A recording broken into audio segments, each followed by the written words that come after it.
Good morning to everyone.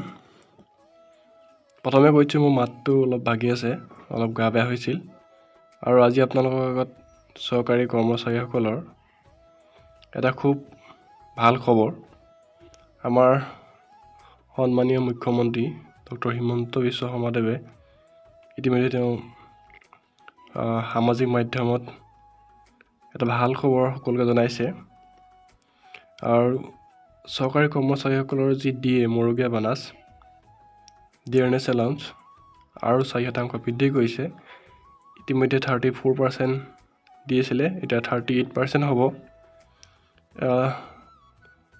মুখ্যমন্ত্ৰী ডাঙৰীয়াই জনাইছে যে আপোনালোকক জনাবলৈ পাই সুখী হৈছোঁ যে ৰাজ্যিক বিষয়া আৰু চৰকাৰী তথা সৰ্বভাৰতীয় সেৱাৰ বিষয়াসকলৰ মৰুগীয়া বানাছ 4% বৃদ্ধি কৰা হৈছে। 2020-22 বৰ্ষৰ 1 জুলাইৰ পৰা এই বৃদ্ধি কাৰ্যকৰী হ'ব আৰু চলিত মাহৰ দৰমহাৰ সৈতে বিষয়া কৰ্মচাৰীসকলে এই বৃদ্ধি হোৱা মৰুগীয়া বানাছ লাভ কৰিব। আশা কৰোঁ ইয়ে উৎসৱৰ এই সময়খিনি অধিক আনন্দমধুৰ কৰি তুলিব। ৰাজ্যবাসীলৈ পোহৰৰ উৎসৱ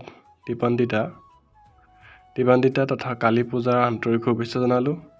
চাকিৰ পোহৰত উৎসাহিত হওক জীৱনৰ ৰং, ঘৰে ঘৰে বিয়পি পৰক আনন্দ আৰু উৎসাহৰ বতৰা। আমাৰ ফালৰ পৰা আপোনালোকলৈ দীপান্বিতা তথা কালী পূজাৰ শুভেচ্ছা জনাইছোঁ। এই 4% বৃদ্ধি হৈছে চলিত মাহৰ দৰমহাৰ লগত, অৰ্থাৎ ছেপ্টেম্বৰ মাহৰ দৰমহাৰ লগত সংযোগ হ'ব আৰু জুলাই মাহৰ পৰা কাৰ্যকৰী হ'ব। বাকী মাহৰ ইতিমধ্যে এৰিয়া হিচাপে দিয়া হ'ব চৰকাৰৰ সিদ্ধান্ত মৰ্মে। আৰু আপোনালোকে প্ৰথমবাৰৰ বাবে যদি মোৰ চেনেলটো চাইছে তেনেহ'লে ছাবস্ক্ৰাইব কৰিব নাপাহৰিব আৰু আপোনালোকৰ বন্ধুবৰ্গৰ সৈতে ভিডিঅ'টো যিমান পাৰে শ্বেয়াৰ কৰিব। ধন্যবাদ। জয় অসম।